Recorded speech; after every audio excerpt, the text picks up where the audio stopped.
ಮಾಹಿತಿಯನ್ನು ಕೊಟ್ಟ ನಂತರ ಇಡೀ ರಾಜ್ಯದಲ್ಲಿ ನಡೀತಾ ಇದೆ ಇವತ್ತು. ಯಾಕಂದ್ರೆ ಇವತ್ತು ಪೆಟ್ರೋಲ್ ಡೀಸೆಲ್ ಬೆಲೆ ಇವತ್ತು ನೋಡಿದಂಥ ಟೈಮಲ್ಲಿ ನಾನು ಮುಖ್ಯಮಂತ್ರಿಗಳ ಒಂದು ಮಾಧ್ಯಮಗಳಲ್ಲಿ ಅವ್ರ ಸ್ಟೇಟ್ಮೆಂಟ್ ಅನ್ನು ನೋಡ್ತಾ ಇದ್ದೆ.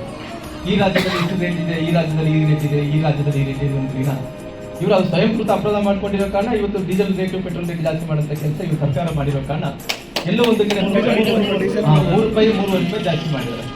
ಒಬ್ಬ ಡ್ರೈವರ್ 3.5 ರೂಪಾಯಿ ಜಾಸ್ತಿ ಮಾಡಿದ್ರೆ ಅವ್ರು ಕೊಡ್ತಾ ಇರೋದು ಒಂದು 2,000 ರೂಪಾಯಿ ಕೊಟ್ಟರೆ ಒಬ್ಬ ಡ್ರೈವರ್ ಒಬ್ಬ ಲಾರಿ ಮಾಲೀಕನ ಮೇಲೆ ಹತ್ತತ್ರ ಒಂದು ತಿಂಗಳಿಗೆ 7-8 ಸಾವಿರ ರೂಪಾಯಿ ಜಾಸ್ತಿ ಆಗುತ್ತೆ.